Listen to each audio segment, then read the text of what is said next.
And this month we have a great opportunity to have Major General Select Lenny Rishu here, the commander of the JEC, to be with us. So welcome, Lenny. Thank you, sir. Yeah, Appreciate glad to it. have you. Absolutely. It's great to be here. So we've got all the time, every time I look into the audience, I'm always seeing a lot of new faces, and I see a lot of very folks that are pretty avid participants here at the TRANSCOM show. So if you just take a few minutes to kind of introduce yourself, where you're from, what kind of got you into the position that you're in now. You bet. Yes, sir. Yeah. So thank y'all for being here. And General Flournoy had asked me a few months back to do this. Government shutdown got in the way, and travel schedules, et cetera, et cetera. Come on in, y'all. Thanks for being here. But really appreciate being here. Looks like our timing worked out. But before I get started, I want to say hey to my teams in Norfolk, Tampa, Brunswick. Thank y'all for being here. I'm going to represent the right way for you while I'm out here in the cornfields. But starting out a little bit about myself, I was born in New Orleans, Louisiana, and went to high school in Natchitoches, Louisiana, and decided to go to Georgia Tech to be an aerospace engineer, and met my wife there. And she graduated 2 years after me. I graduated in 1989. She graduated in 1991. And we've been together for 19 assignments. And so we started out at Columbus Air Force Base, Mississippi, Castle, Loring, Fairchild, the Pentagon, Charleston, the Pentagon, Maxwell, the Pentagon, Charleston, Washington, D.C., the Pentagon, Kadena, MacDill, Shape, Pentagon, Scott, and Norfolk. So that's 19 places if you add Georgia Tech to that. And so I'm a career mobility pilot. I started out in Strategic Air Command for just a month. I was in Strategic Air Command for 1 month. That's right. And SAC stood down, and TAC stood down, and Air Mobility Command stood up, and went to Loring Air Force Base and flew KC-135s. Did a couple of assignments there. Went to the Air Force intern program, got a master's, worked on the staff, and then crossed over to the C-17. Did an ops tour, squadron command tour, and then a lot of staff time. Worked in a think tank called the Center for a New American Security, which was fascinating. I watched President Obama get elected and come into office, and helped to write some policy for his cabinet before they came in, which was really fascinating, along with the Marine Corps Lieutenant Colonel. And then then the Air Force said they wanted to do something different with me, and they peeled me off and sent me to Okinawa to the 18th Wing to be the Vice Wing Commander out there. And I learned about combined air operations and coalition air operations with the Japanese and with the U.S. Army and with the U.S. Marine Corps, along with the Air Force. That was a great tour. Got to command the wing at MacDill, the 6th Air Mobility Wing, which was fantastic. The city of Tampa was great. And now I get the privilege of commanding a unit going back to MacDill about once a month. About half of my unit is at MacDill, the Joint Communications Support Element. And so all that time has, I think, the mobility enterprise and the general officer management enterprise, they've put me in joint planning positions, and now I find myself commanding a joint planning operation. And so it makes perfect sense to me that I'm getting to command the JEC now, right, working for General McTeague. Well, that makes total sense to us as well. I mean, obviously they've given you a broad resume and given you those tools that you need to be successful at the JEC. For those members of the audience that may be new to TRANSCOM, or those that have been here a little while and just need a refresh on what the JEC does, can you just give it the current role and the mission of the JEC? You bet. So the JEC itself, in its current form, is about 10 years old, and it's an offspring of the Standing Joint Task Force Headquarters. Comes from Joint Forces Command and U.S. Strike Command. So when General Mattis and General Odierno, under the direction of the Secretary of Defense and the Chairman, stood down Joint Forces Command, there were parts of the organization that they felt needed to be sustained and needed to be independent of the other combatant commands. And so there were a couple of options out there. So the whole purpose is, if a combat operation erupts and we need to stand up the command and control and the planning and the staff for that combat operation. So if you think earthquake in Haiti, we need to put a command and control element on the ground to run that operation. A combatant command, day to day, just like this combatant command, is not physically running combat operations. But you have elements like Air Mobility Command and SDDC and MSC that would be assigned a mission. So let's say an earthquake in Haiti. If Air Mobility Command were to be assigned that mission, it would need a staff to prime the pump to start to operate, because that staff itself is not operating a combat operation day to day. And so the JEC was stood up to be an impartial, unbiased, available resource of planners and operators and communicators and public affairs specialists, knowledge managers, intelligence personnel that could come into an AOR, an assigned AOR, bring in all of the infrastructure, think the buildings, the comm, the electricity, the transport for communications, and the expertise, the planners, the knowledge managers, intelligence, public affairs, to join with, say, Air Mobility Command on behalf of TRANSCOM for about 120 days to start running that combat operation, and then after 120 days, stand back. So day to day, we're not doing that mission on a grand scale, but we're doing it in small teams throughout many combatant commands. So on any given day, we'll have about 75 to, say, 100 communicators, planners, public affairs personnel in small teams in what we call mission-tailored packages that are doing that planning in concert with the COCOMs or with a service element, or they're communicating, doing actual tactical expeditionary communications with small special ops forces, say, in the theater. And when the Red Star cluster goes off and we're activated under, say, a Global Response Force task order, we would have to be in place within 72 hours. That's kind of our grand mission, but we operate under several other different missions. And so being under TRANSCOM, being under a global or a functional combatant command, we're seen as agnostic and impartial. And so the manpower that came from JFCOM that coalesced in Norfolk and in Tampa is equally available for all the combatant commands. So I like to say yes, but I like to say yes for the mission that we're assigned to perform. Roger that. You know, so much like our contingency response wing, where you have a particular mission set and you have to get out the door very quickly, the problem is when you're really good at something, you get called a lot, right? So You bet. I know that your folks are on the road quite often, helping any number of combatant commands at the same time. Can you give us an example of some stuff that the JEC has done within the past year? Sure, yeah. So I took command in July last summer. So I was 18th Air Force Vice Commander. Major General Sam Barrett was the commander of the JEC. Took command, and you know, with any job, with any staff job or any command job, it takes a few months to kind of get your feet under you to figure out you know, your left and right limits, what your boss wants, what your customers want, and how your people operate, and what the norms of the organization are. But very soon after I took command, the 3 hurricanes hit Texas and Florida and the Caribbean. And so we actually were not hearing the request for the JEC at first, which made me a little bit concerned. So we started making phone calls. My J3 talked to your J3, talked to Northcom's J3, and come to find out they did have an ask, it just hadn't gotten to us yet. And so what we find is that a combatant command will typically ask for something way up here. They'll ask for much more than they think they need, and probably, just like any good staff officer, they ask for this much in hopes of getting this much. And so with any tasking that we get, there's a back and forth between the TRANSCOM J3, the combatant command J3, and my J3 at the 06 and 05 and 04 level, at the staff officer level, to negotiate what that actual requirement was. And so what we found out with the hurricanes was that General Robinson, the Northcom commander, did not necessarily desire to stand up a joint task force. Her experiences and the norms of Northcom led her to want to stand up a service-specific task force, so U.S. Army North.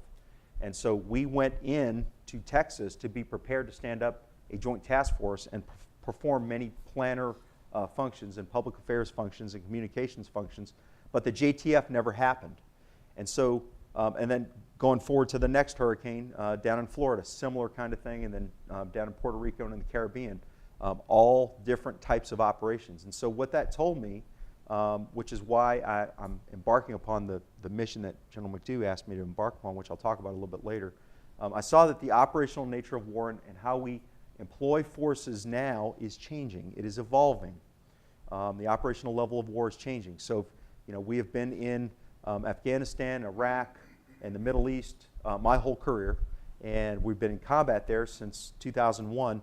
But if we actually do shift to the other side of the world, and if combat operations continue to evolve, I think that the joint force and how it's employed is also going to evolve. And so General McDew's asked me to take a look at that. And so as soon as we get done here at 4 o'clock, I'm going to go up to his office to have a conversation with him about where I think the JEC needs to go, and how I think that after 10 years, it could stand a revision and perhaps inclusion of other enabling capabilities that are listed in joint doctrine.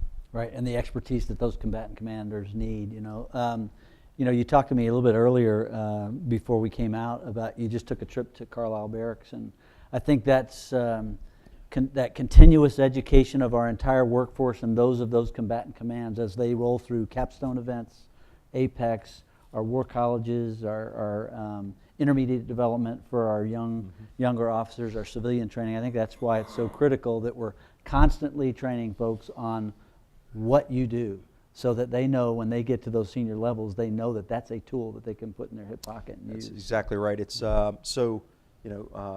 my predecessor and all of my predecessors at the JEC spent a lot of time going to the combatant commands, talking to them, because every PCS cycle, we operate quietly under the radar and professionally, and that's the way I like it. I don't like to do a lot of hand waving and look at me. I like to be credible and capable and agile and responsible, just like our bumper sticker says. But to do that, you've got to spend a lot of time with the COCOMs, and the way that we do that is we travel to a COCOM a quarter to practice the planning activity. And so this quarter, we're going to go to AFRICOM. In June, we're going to go to AFRICOM. We're going to go to CENTCOM. We're going to go to PACOM. Last quarter, we did not go to a combatant command. We focused on a service. We focused on the United States Air Force. So the Chief of Staff of the Air Force has asked his numbered Air Force commanders to become certified as a joint task force. So the Air Force does not have a certified joint task force right now, but 9th Air Force is going through the motions to do that. And so we decided to ask them if they wanted help, and so we went down to Sumter, South Carolina. We brought the entire DJC-2, which is the 6-piece tent structure that has all the cables and the racks of computers and the electricity, and we trucked it down there and we deployed it just like we're sending up a JTF, and we brought 60, 75 planners, and we embedded with 9th Air Force, and we wrote orders, and we had a white cell and a red cell, and we gave them the injections, and they started operating, and we kind of watched them for 48 hours flail, and then we kind of came in and said, all right, here's how you run a joint task force. Here's how you get running. So we took a step back from the combatant commands, and we started focusing a little bit on the services, and we want to possibly do an exercise like that about once a year. It takes a lot of time, energy, and money to do that. But to stay linked up with the combatant commands is really important, because they won't know what to ask for unless you talk to them and work with them. So say I'm the combatant command with the crisis du jour. How do I go about getting access to the JEC, and under what authorities are you operating under? Yeah, so there's basically 4 or 5, depending on how you look at it.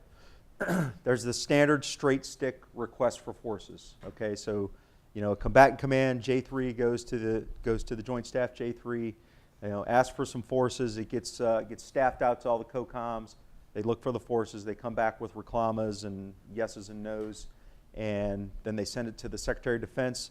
He signs that order or he doesn't, and the forces go out in a matter of weeks for a period of time. It could be indefinite. So if you think OIF or Resolute Support, it's renewed once a year. So currently, the JEC is deployed under, at my last check, 8 different RFFs. Our forces are deployed under 8 different RFFs, so planners and communicators. The next 2, GRF, the Global Response Force. So that's kind of our bumper sticker. So we are tasked under the gift map to send out 101 persons, 40 communicators and 61 planners, within 72 hours under the GRF XORD. Okay, so we would send these people out to a place using 3 C-17s to load up all that equipment, send all the people. Many of them would be total force reservists, would come from all over the country. We'd in-process them, hand out their gear, their guns, their armor, whatever they need. computers, send them out to the location, and we'd be operating within 72 hours. We're also required to send out another set, so 4 sets total, 3 or 4 depending on how you interpret it, a second set within 9+ days, a third set within 61+ days, and a fourth set 61 days later. So the third and fourth GRF deployments would require mobilization. So the first is fully green, the second is largely fully green all the time. There's some swap outs and in and out on that. The third is limited by, third and fourth are limited by personnel and equipment. Mm-hmm. So that's the GRF. The next is the DISCA, Defense Support for Civil Authority. So we operate under the DISCA XORD, and we would put public affairs, going to have planners and communicators on a prepare to deploy order for 7 days, and we do that regularly. So whenever a natural disaster or a NORTHCOM incident occurs, if you think state funeral, if a former president passes, that's part of that XORD. We would deploy under those, and so we routinely get asked by NORTHCOM to stand up to PTDO for the DISCA XORD. Those are under TRANSCOM authority. The next one is the most popular because it's the most straightforward. It's called a bridging solution, so it bridges all the others together, and that's done under the TRANSCOM J3's authority, which is fantastic because although I prefer going out under an XORD because it keeps all of the books straight and keeps all the accounting straight and the money straight, and it gives us the credit that we need for deploy to dwell and for our op tempo. When somebody really needs something bad, and I decide that it fits within what I think our mission is with some flexibility, I'll go to Major General Rupp and I'll say, hey, I'm good with this. If you're good with it, let's go ahead and do this, and that's how we kind of get people out under the bridging authority. And some of those have gone out, to name your combatant command. We've sent lots of folks out out to USFK, to 8th Army, to PACOM. So we're trying to build those relationships out in the Pacific so that if something actually does kick off out there, people know each other, they've read the plans, they know the people that they're going to be working with, and when that JTF stands up, and we would think it would be in multiple locations if a Korean conflict were to pop up, those relationships would be habitual. And the last way that we go out is under exercises. So Tier 1, Tier 2 exercises. We are all over the globe. We're aboard ships. We're in every AOR, operating to do planning, communications, public affairs, knowledge management in support of combatant command exercises. Right. So it sounds busy. a little bit like herding cats on trying to figure out which authority you're under, and very complex. Most folks may or may not know that the JEC is run out of strictly O&M funds, as opposed to what the vast majority of TRANSCOM runs Correct. after the working capital fund. Does that present any problems for you in a continuing resolution type of thing? It could, but it did not. I think the whole department has been fortunate. So I'll kind of back up on the question a little bit. The main thing is that we are different than TRANSCOM. Mm-hmm. So, you guys provide us that umbrella, that secure umbrella for personnel functions and communications functions in some respects, and for budgetary, oversight. But, like any governmental organization, we have a service that is our executive agent, and it just so happens that I work on a Navy base, but my executive agent for the JEC is the United States Air Force, is Headquarters Air Force. It used to be the Navy, now it's the Air Force. And so our money flows from the United States Air Force through TRANSCOM to the JEC. And so when the government shutdown happened, we had to kind of go through all of our taskings to determine, which I thought were mission critical. Mm-hmm. And there were some that I did ask to exempt and did exempt that would impact our GRF readiness. So we physically had reservists inbound to be trained for the next quarter's GRF readiness cycle. And so I said, hey, that is mission critical. This crop is going to expire. I've got to train these people up. And so I said, we're going to spend that money and we're going to go forward with this. But most of my positions on my staff, so there are only 90 people on my staff, that's in the headquarters, which is separate than JPSC, the Joint Planning Support Element in Norfolk, separate from JCSC, Joint Communications Support Element. most of my civilian positions are accepted in mission critical. And so we participate in all of the staff activities that talk about TWICF, because every now and then there's an O&M knock on, there's something running through that thread that we kind of, perks our ears up, and we just need to pay attention to the changes. But most of the comings and goings of the questions that go through my head deal with reserve funding authorities. And so I have, go ahead. Too often I think folks don't realize that during a contingent, you have to have money to pay reservists to come in. Absolutely, and civilians. Absolutely. Right, if you don't have it, and you've got such a critical mission like yours, it puts you in a very tight spot. Exactly. When it comes to a continuing resolution. And it's complicated. So I've worked around the total force my whole career, but I've never had to get paid as a reservist. Okay, and so I don't fully understand the nuances, and so I have my own staff element. My J9 is devoted to that function. So 63% of my manpower is total force. This pollen is killing me here, I gotta tell you. Yeah, it's been bad. It really is. Like I landed, it's like wheezing. But so for the planners in Norfolk, most of the operations are being filled by reservists with some very seasoned active duty colonels and lieutenant colonels that are habitually tied to certain AORs, certain COCOMs. But we train the reservists up, and the more that we can use them, the better they get, and the more that we can use them in the future for a couple of years. And so I have, in addition to the 2 commanders that report directly to me, so 2 Army 06s work for the jet commander.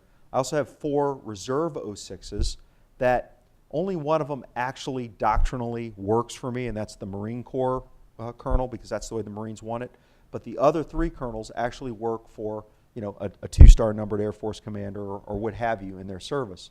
But they know that they're there to serve my command. And so I have a very good, tight, strong relationship with my Reserve 06 commanders, and they keep the book straight. They maintain my people ready, make sure that they're ready to deploy at any time. And on the other side of that is when I ask, they deliver. And when they deliver, I pay them, and I don't jerk them around. So if I bring them on orders, I'm going to use them, and I'm going to use them again. So that's just the Norfolk side. Down in Tampa, we have 4 squadrons of communicators, about 70, 75 people. 3 of those squadrons are active duty. 1 of those is a reserve squadron.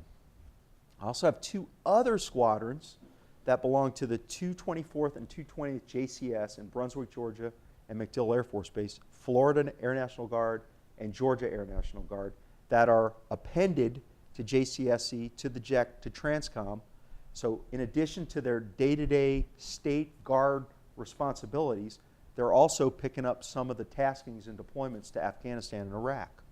And so they're rotating in on top of the active duty and on top of the guard, on top of the reservists to fulfill those combat missions. So it's truly a total force operation, and it's all about your reputation. One screw up and the whole bunch of apples goes bad. Absolutely. Right? Yes, you lose your exactly reputation. Right. Well, General McDew has really worked hard on making the staff completely joint, and I see that as you've hired your deputy is now a 1-star Army officer. Right. General Ammerman, who took over the JTRU, of course, is Army, and that has historically been Air Force. Do you find that you've got a pretty good mix of all the services within the JAC? I do, yeah. So, so I spend a fair amount of time making sure that it's balanced. So, the Marines are definitely flooding the Pacific right now with good reason. That's what the Secretary of Defense asked us to do. So I'm seeing a little bit of a slide on my Marine Corps manning in the future. But I keep asking. I spend a lot of time down in Quantico, doing office calls and asking for help. General Broadmeadow is certainly helping me with that. But every now and then I kind of have to swap people out. So I'm going to lose my J3 this summer, and it's looking like my J3 is an Air Force colonel. He's gonna PCS, and it's looking like the Air Force will not be able to backfill me on that. And so I'm going to take an Army 06 and I'm going to put him in an Air Force billet, and that'll be a nice deviation, and just kind of mix things up for the organization. And then in the future we'll go back to Air Force. Down in Tampa, the Joint Communications Support Element, very strong culture, great operation, great reputation down in Tampa. Strong Army Special Ops signal culture down there. This time, the Air Force came to me with a very strong candidate to be the commander. And so there's never been an airman that's commanded Joint Communications Support Element. And so I chose an airman, and that's a step outside for a largely, Army Signal Special Ops organization. And so I'm going to balance that out by making sure that the deputy, who's currently an airman, is a soldier. Mm-hmm. So I'm always, balancing the deck chairs. Right. Down in the planning support element, run by an Army colonel, and the deputy is a Marine colonel with a GS-15 civilian. So it's a pretty balanced organization. But they're joint rotational or joint nominative billets. So I'm looking for the best candidate, and just like General McDew did in placing me in the JAC, he wants to make sure that it's going to balance the service culture down there. Absolutely, and that's essential. And Ed, as we go out to try to convince folks that they want to come work to the JAC, I know you're taking care of your folks in a big way, making sure that they get the best experience while they're there, and then it's more of a stepping stone to what's next for them when they go back to their service or move on to their next job. So that's fantastic. Hey, what are some of the differences? You covered it a little bit, but what are some of the differences with reservists and the Guard members serving in the JAC compared to a traditional reservist or Guardsman that may be serving in a unit, say, for example, the 2 units we have on the installation here with the Guard and the reserves? Right. So my total force brothers and sisters, I do have several that are on orders for an extended period in my headquarters as well as in the planning headquarters, and they come from all walks of life, from Microsoft, from the airlines, from what others have been on active duty largely for the past 10 or 20 years, but most of them are taking occasional leaves of absence from their employers, and we're able to forecast some of the missions. So the missions, the exercises, the mission readiness exercises, all the exercise type activities that we can plan for, we're able to notify those reservists to let them know that, hey, we're asking for you for this time. You have this particular capability as a knowledge manager, or you have some cyber specialties, and we can forecast that out. It makes it a lot harder. So just today, swapping emails with my J3, 8th Army is asking again. We gave them some good planning support, and they're asking for more than we can actually give them right now. We're kind of the well's dry right now in planners, and so we can't just. There aren't too many reservists that can. There are some, but that can just drop everything, tomorrow, leave their employer, and come out. And so, we're asking when we work through the J3, we work with the COCOMs. We're asking, give us more time, and we know, time is a luxury that not everybody has. Mm-hmm. But the more time we have, the better team that we can build for people to give them that predictability. But I got to tell you, when the hurricanes came, I was shocked. Right. They were lining up. Put me in coach. They were totally put me in coach, coming from all over the continental United States, lining up downstairs. Hey sir, I'm embarking on the USS what? You're doing what? Like, yeah, that's where we're going. It's like, okay, cool, awesome. Yeah. So when people hear the sound of the guns, they run to it. The same with Korea. It's just that you're going to Korea. You may be there for longer than you intended to be there. Mm-hmm. So I've got no shortage of volunteers. What I struggle and strive to do is to give that predictability. Well, I think that's probably why you're so successful in filling your requirements downrange for those predictable mission sets that you were mentioning that your 2 Guard units are rotating in and out of, because it's predictable for the families, their employers, and I think that's a huge. But I got to tell you, they are it's not dirty laundry. It's just fact of life. The economy ebbs and flows, and the communicators down in Tampa and in Brunswick and at MacDill, so the 2 Guard units and the reserves and the active duty, they've got some really marketable skills. Yep. Okay, so they are, if you've ever been down to the Joint Communications Support Element, they do everything from packing and rigging their own chutes to maintaining and operating their own generator sets, maintaining all of their light nodes, so their computer clusters that are deployable, their SCAS systems, which are aboard ships, all of the back shop activities. They maintain a network operations center. So very very high demand skill set. And so if you're in a guard unit and you're coming in and you're getting all this training and you know how to operate all this cutting edge equipment, people are going to want to pay you a lot of money to not be in the guard. And so we're kind of going through that right now with our unit in Georgia. And so we're working with them to recruit the right people, to make sure that we treat them the right way so that we can retain them. But interestingly enough, not the case in Tampa, and it may be because of their state mission. Their state missions differ. But the team in Tampa and the team in Norfolk, the planners and the communicators, both very satisfying, rewarding jobs. Yeah. Luckily, we largely have great retention. Absolutely. Well, and it's challenging and it's exciting, and it's something oftentimes that's totally different from what they may be doing downtown in their civilian job directly. So yeah, jumping out of planes. So I mean, I was in. I mean, literally, I was in Tampa visiting them last Wednesday, Thursday, and Friday, and so once a month I'll go down to Tampa and operate my headquarters from Tampa and just kind of hang out with the communicators. And Colonel Wade Johnston, the commander of JCSC, said, "Hey, sir, tomorrow 6:15, we're going to be at the Hicks Pool, which is Robinson High School swimming pool, and we're going to be doing our water survival training." And so 6:15, I was there in a flight suit. I wasn't sure what to expect because I hadn't done that since I was a lieutenant. And they showed up in their JCSC, PT gear, and 6:15, they were jumping in the pool, swimming there 30 yards, holding their breath, for swimming 30 yards out with one breath, getting tangled up in the chute, doing that for 2 hours. And so they're no kidding deployable and ready all the time. They do most of their airborne operations right in either Hillsborough Bay or on the drop zone at MacDill.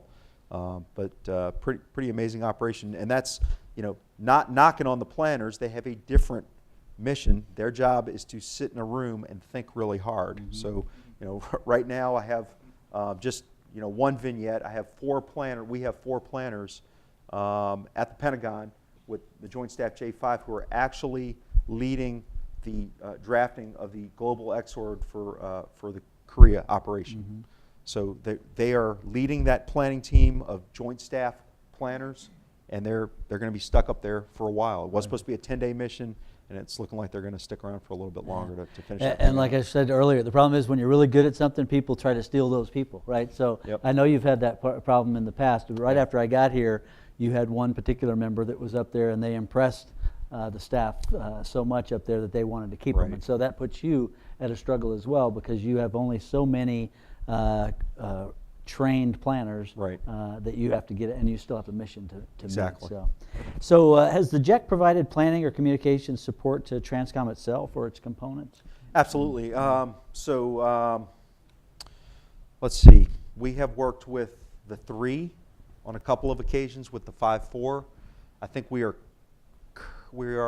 think it's going to start on the 4th of May. We're going to start working with the SG on a patient movement activity.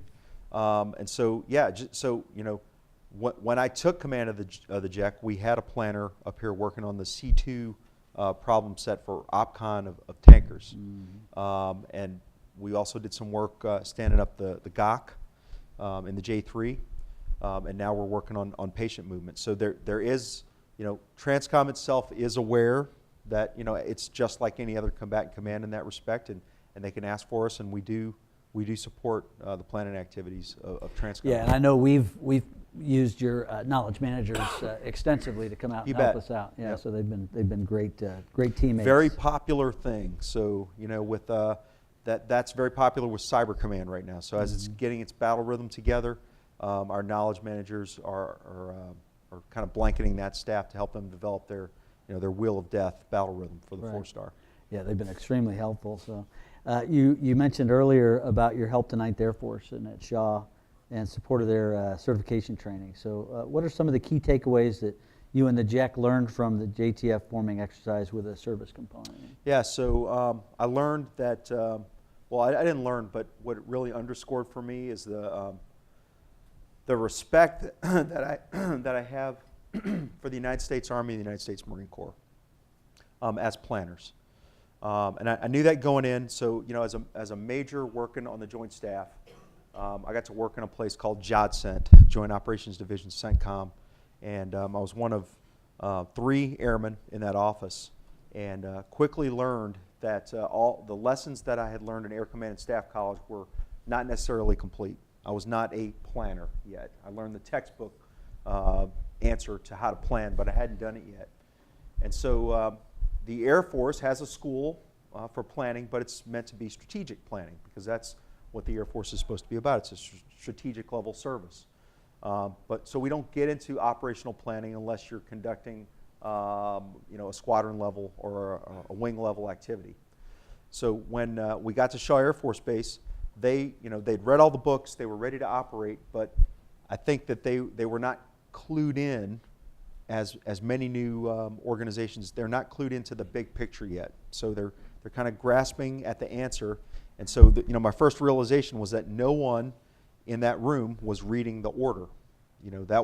They were not taking the most obvious thing and putting it in front of them to give them a direction for this combat operation. And it took them a while to kind of get there. Hey, it's written right here in paragraph 3. This is what we're supposed to be doing. So, the Air Force, just like it always does, it kind of shoots really high. And then, so therefore the planning is incomplete because they're biting off more than they can chew. And I think that's kind of what they were trying to do. Instead of breaking it down to, essential mission, essential task, essential logistics, and essential personnel to run the operation. But they quickly got their head around it and figured it out. And so I think 9th Air Force is well on its way to being certified as a JTF. To help round out my own education as an airman and as a general officer, I asked to be put in with the Army Warfighter Series exercises. And so a couple of weeks ago, I went down and spent 24 hours at Fort Bragg and understudied Major General Zobrist as he acted as the CFAC for that warfighter exercise. I'm going to go to Texas, to Fort Bliss in June, and I'm going to ride shotgun with a colonel who's going to kind of finish me off and top me off on weaponeering and tactics and fighter operations and RPA operations.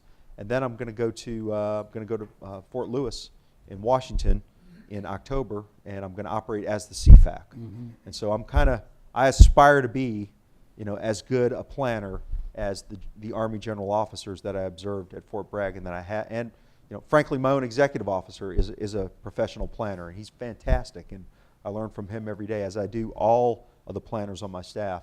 So I aspire to be that level of a thinker and planner as a general officer, so that I can lead an operation like that. Yeah, I think it's really important, but I also think that it's necessary that we normalize that process, right? So that we prepare the Lenny Rishues of the future, right? So that you don't have to do that after you're in it, right? You've gone through that. And making sure, I was just talking to Admiral Clark about this morning, about ensuring that we're training the trainers, right? Do our trainers, those folks talking about what happens at U.S. Transportation Command and the JEC, are teaching the war colleges what we really do, have the most current and correct information. And I know we talked a little bit about that earlier. I got that question yesterday at Carlisle from a soldier who said, I was kind of talking about, it was actually a good rehearsal for this, what we're doing right now. He asked me, he said, are we ready for, to go to war? And I said, well, when I came out of Air Command and Staff College, I was not ready. I had to do some OJT with a couple Army lieutenant colonels and a couple of Marines to learn what would become JPP, which is now known as the Joint Planning Process, or the Joint Operational Planning Process.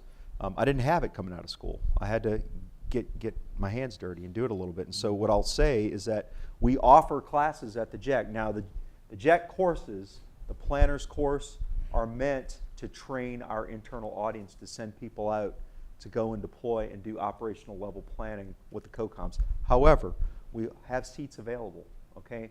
And we go and shop for people. So I think we're going to do a class for 18th Air Force. We're going to do a knowledge management class. We're actually going to do, I think, a road show. If I'm speaking out of turn, I could be off the mark on that one. But occasionally we'll take the course on the road.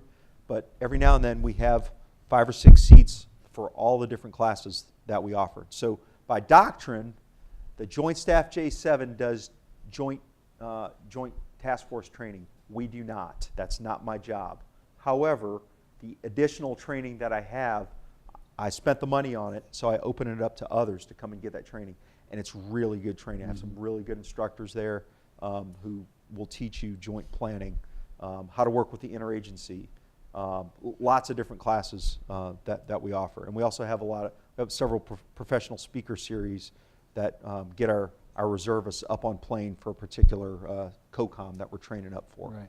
So, well, I think it's critical also for those folks in the audience that as we're asked to support a capstone event, or the Apex team is coming, or we're getting visitor X from wherever, it's absolutely critical that we tell the story, right? To make sure that those folks are current and up to speed on what we're actually doing here at TRANSCOM, and not something that they may have experienced 10 years ago when they got a briefing on TRANSCOM. So that outward training that you guys are constantly doing, like your trip up to Carlo, is absolutely critical. But then knowing how important every one of you in this audience are out in DCS land are to continuing to educate those folks that might be using our skill sets.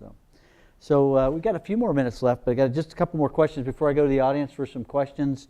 What's the JEC doing, and what are your thoughts on how you fit into the TRANSCOM mission, and where do you see the JEC going in the next 10 years? And you had mentioned earlier that you're going to go brief General McDough this afternoon on kind of some of those thoughts. That's kind of an evolving conversation that we're having. You know, the reputation of the JEC is solid, and every place I go, you know, the combatant commands, the directors, and the action officers have great things to say about the service that we provide. The thing that I have to guard against every day is the staff augmentation task. Okay, so we just had one this weekend, you know, where there was a slight little miscommunication between a deployed chief of staff and one of my Navy 05s who was being tasked to do a job that had nothing to do with the JEC's mission. So there was a vacancy on a staff, and they wanted to take this person that I sent to Afghanistan and plug them into that hole. And I said, I was that close to get on the next airplane coming home, you know, which is what I would do if I'm just not going to spend taxpayer dollars to do something that they're not trained to do. It's not right. So, but I didn't do that. We managed to work it out. So I didn't have to play that card. But what I am seeing is it's 10 years into the organization. It's time to ask the question. And so, you know, we came from JFCOM and Strike Command, and we're under TRANSCOM, and we are not a transportation activity. We are not a logistics activity. We don't move stuff. We don't control airplanes. It's nothing like that. We are planning, public affairs, and communications. So we're the only DoD operational public affairs entity. So when the submarine was going down, Argentina, that was the JEC that was embarked upon an Argentinian vessel that was doing actual real, visual information in public affairs and transporting it back to the United States through satellite. It's our communicators that are embedding with special operations forces that fill the gaps for their task forces to be able to operate effectively. It's our planners who join combatant command staffs who don't routinely develop new branches and sequels for existing deliberate plans that are doing that planning day to day, that are doing that out of the box thinking about combat operations. And so as I attend our COCOM mission readiness exercises, when I show up, I take a poll of who else is there, and I observe that there are many other enabling capabilities in the Department of Defense that are not part of the Joint Enabling Capabilities Command. So if you open up Joint Pub 3 TAC 33 and read it, the first of the enabling capabilities is the JEC. Okay, JPSC, JCSC, and all of its subordinate capabilities.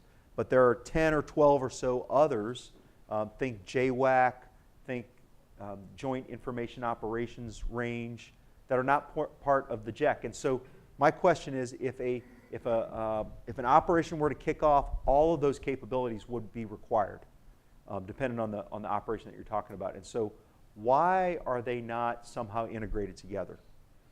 And they're in every combatant command. They're in DLA. Even TRANSCOM has an enabling capability, JTFPO, that operates on its own independently of the enabling capability, which is the JEC. And so, how do we relate to TRANSCOM? You support us. You make sure that we are able to do our mission. And in turn, we also support you as one of the combatant commands. But the boss has asked me, he charged me, and I went to him first and said, hey, boss, this organization is 10 years old, And as someone who I pride myself in coming into an organization and taking a different look and a step back, kind of shaking things up a little bit and seeing what falls out, he wanted me to look at where would this capability evolve in the future? How would it evolve? So it's doing good work, but is there more, less, or something different that it should be doing? And so as soon as we step out of here, I'm going to go up to his office and have the next in a series of conversations with him about that. Well, your teammates in each of the directorates and in the JTRU, we look forward to assisting in that and providing inputs to that as well as we go forward to really take a holistic look at what the JEC is doing. I appreciate your hard work and the hard work of your teammates. Hey, I'm going to take a few minutes to go ahead and open it up to the floor and out in DCS land to see if there's any questions that you may have. If you'll use the microphone so those folks can hear us out there up in the audience. Yes, sir.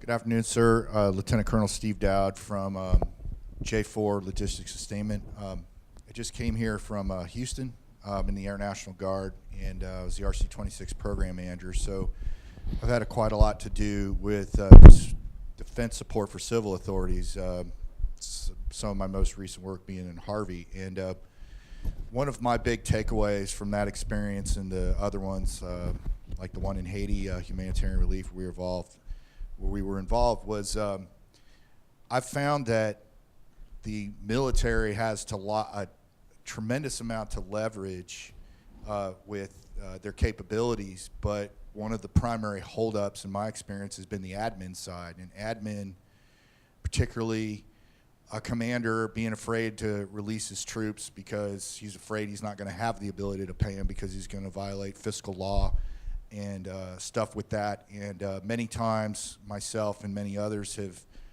put it out there to say, you know, we can go do our core competencies against this problem as incident to training. And some of that would pass muster to continue on, some of it wouldn't. And I'm wondering if that kind of paralyzing situations that keep us from getting into the situations to actually solve them is something that's gotten up to your level as mechanisms that can get people to respond quickly, because you know, a hurricane comes and goes, and the sooner you can get a ISR platform to perform incident awareness and assessment on top of a problem, it's every bit more valuable if you can get it in 24 hours prior. And when in that situation, there's a lot of times when the only reason that asset is not there is because people are afraid they're going to get in really big trouble, or they are afraid that they're not going to be able to pay their guys, or they're afraid they're going to break the law. Yeah, so I love command because the buck stops right here, man. And I make all the decisions, good or bad. They're all mine. And so the last thing I want to do is go anti-deficient. You know, I don't want to do that. So I have, as a commander, I know very little about the details of what's going on in my organization, but I know some people who know all the details. And I trust that when I need to know something, they're going to give me a decision to make. And I only need about 80% to make that decision, and I'm happy. I've never made a decision I didn't like to make fast and move on to the next target. So that's how I command. It's more fun that way, and I get all the blame and none of the credit. The organization gets all. So when the hurricanes came, I had no problem. I was, you know, in fact, I told my staff, I said, write the order and send it to Northcom and ask them to send it to us. Okay? I knew exactly what we needed to do, and I was ready to do it. And I knew I had the authorities. If there was any hesitation, you know, I would slow some things down, but by and large, it's like, giddy up, get on the plane and get down there. I'm watching the floodwaters rise in Houston. What more do I need? Questions? The problem and again, I'm not a politician, okay? Despite what anyone may think, I did not get elected into this job. However, my boss is a politician. Not General McDough, but our bosses, our elected officials, are politicians. And my understanding, and there are 54 National Guard entities out there, and they all have constitutional authorities, and we have to respect those. And so, as a native of New Orleans who watched his hometown flood and people die and that kind of stuff, I knew that at the end of the day, the nation of Louisiana had more say than the nation of the United States of America. And we had to respect what the governor wanted. And so while I was leaning forward, as far as Texas goes, I knew that Texas has a bumper sticker that says, "Don't mess with Texas," for a reason. Because they have a very strong Guard presence, and they have a very strong political apparatus. And so I did not want to get crossways with a state government. And I did not want to get between my president and a governor and my Secretary of Defense and on down the line. And so when I sent my people out, it was under federal authority, and it was to a federal mission in support of a federal chain of command. It wasn't so clear for Puerto Rico. That's when things got a little hazy, and the politics seemed to be more complicated for that. And we could talk for days about what happened. In fact, I heard something on NPR yesterday about what really went down in Puerto Rico with regard to bad bonds that were floated 2 years ago that bankrupted the government and the retirement, the city and state retirement plans, and that's kind of what drove the financial crisis that Puerto Rico experienced. That the storm just kind of was a straw that broke the camel's back. But in that instance, that's where I was like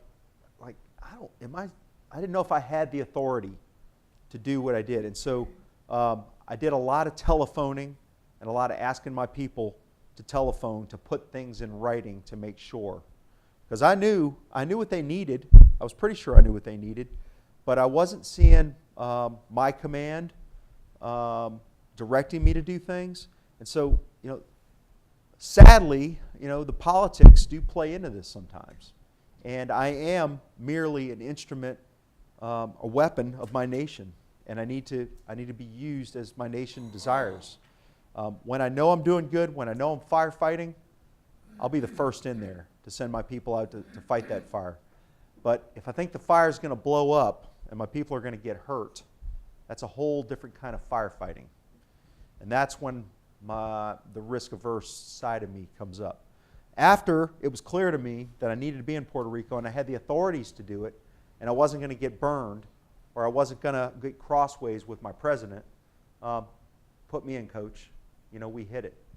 I can't begin to. I have not read the case study on Puerto Rico on what actually happened on the ground. I have some good friends that were down there running that operation in the command seat, but I haven't had a chance to talk to them about what they were seeing and hearing as far as why things got delayed. So what does that kind of scratch your itch on that? I mean, tell me what else you're thinking on that.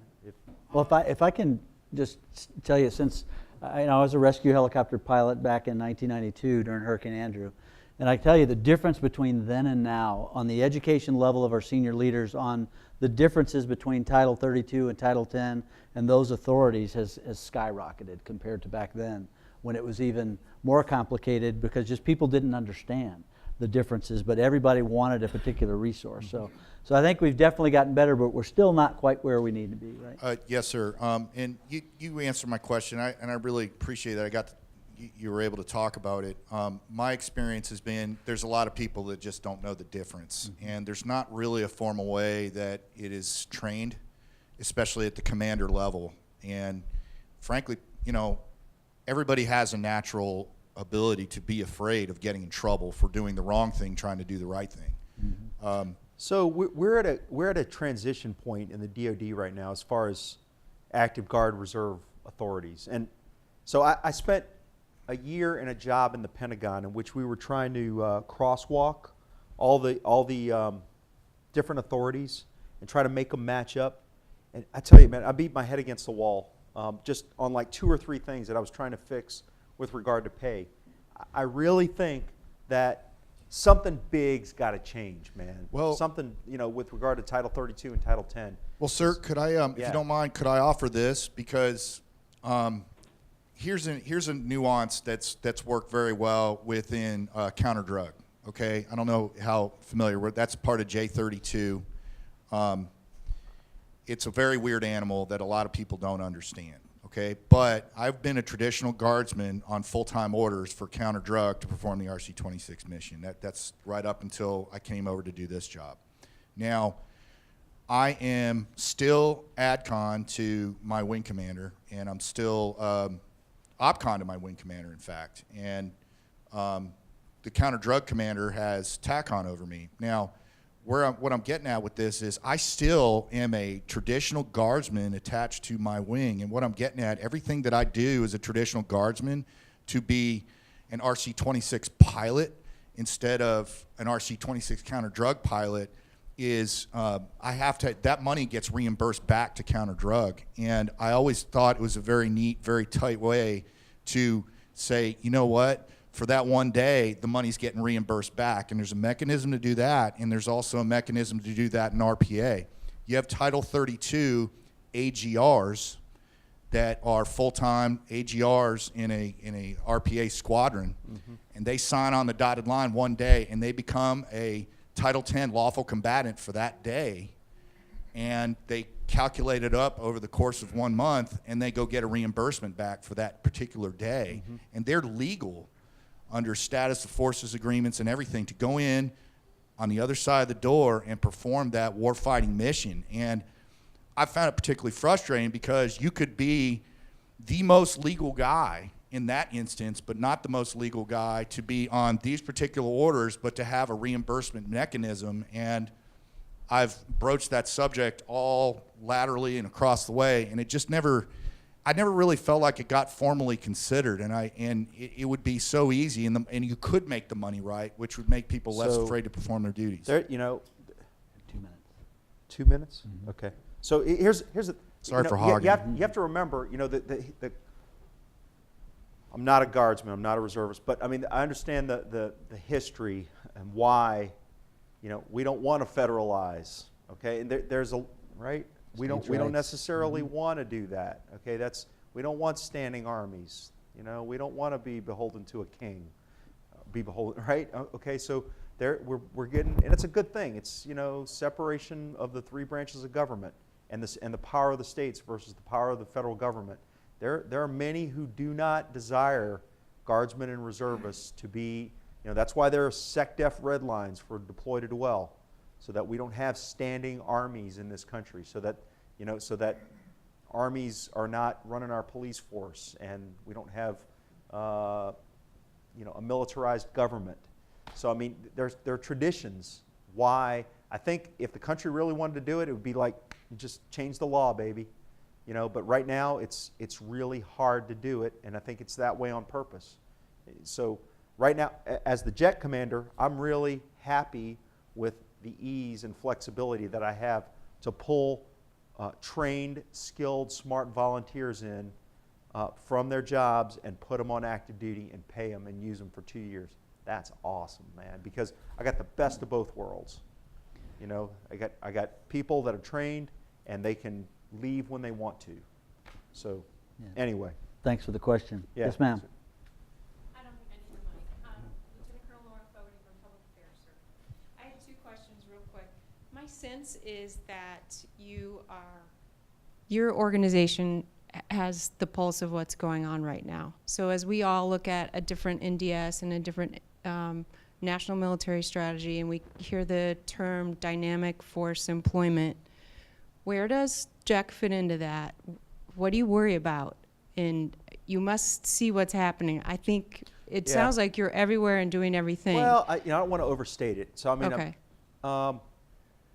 We do see a lot. Okay, but frankly, although many would love us to be, you know, the people that provide lessons learned, it's not really. You know, we don't kiss and tell. I don't want to put it that way, right? So we go into a COCOM and we learn their mission, we learn their problem sets, we help them to solve their problems, and we use what we know to help another COCOM with those same kinds of things. But the COCOMs are separate for a reason. As far as your direct question, what's happening on the Joint Staff, we haven't seen full daylight on that. Okay. And so I rely upon my commander, Colonel Dave Hardy, who is linked in to Joint Staff J5, to find out kind of what's going on. And he and my J3, Colonel Brett Soule, and my J58, Colonel Chuck Bradbury, they pull that information and feed it to me as it becomes available. I actually think that for what the Secretary of Defense is talking about with regard to rapid employment of forces, GRF next, we're doing that already.